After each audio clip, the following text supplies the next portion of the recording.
experience, what doesn't work about the way leaders tackle change and what might help them? We'd love to hear your thoughts in the chat. And Mm, Terry, I'll start with you. Okay.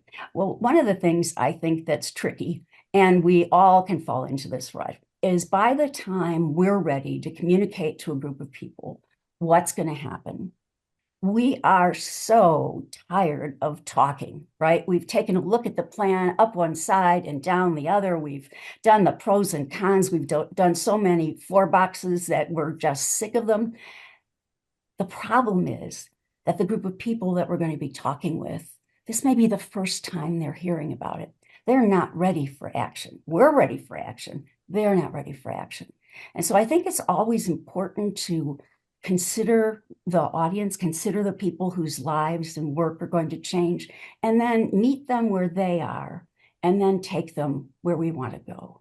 I think it's that meeting people where they are and bringing them along is an important step that sometimes we forget. Terry, that reminds me of a time when I was leading a new team myself, and I had a clear vision, I had a clear strategy, and I was ready to move fast because I had had a lot of experience in that sort of particular sort of area. I'd thought through all the problems, and I was like, oh, I'm ready to go.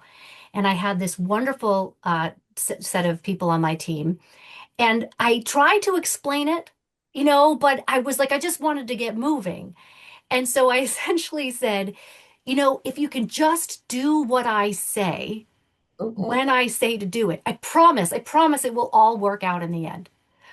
Well, you can imagine how that went because I was working with very smart and intelligent people who were taking what I was suggesting, my strategy, and they were looking at how that would unfold in the rest of the organization. So they would come back to me with, like, well, maybe, but what about this? And we can't do this. And at first, I was frustrated.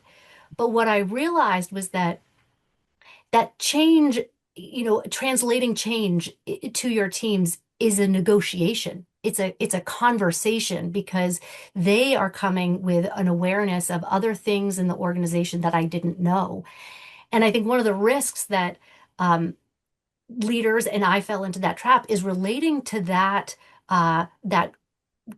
what could be pushback or resistance as a negative thing rather than respecting that your team is coming as really great risk managers, really great resource managers, really great,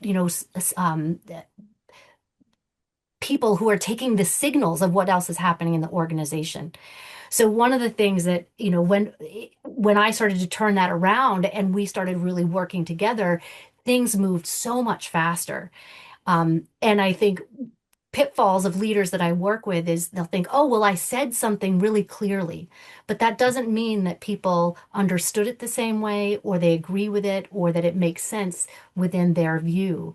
And so I often coach people to think that, when you're developing a change message, consider it as an invitation to dialogue, not a direction to follow. And Yes. then you won't fall into the stuff that I did. I just love that. I love the idea of conversation and a negotiation. The only way you can meet people where they are is to find out where they are, Yeah. you know, and then to move them along. I love that idea.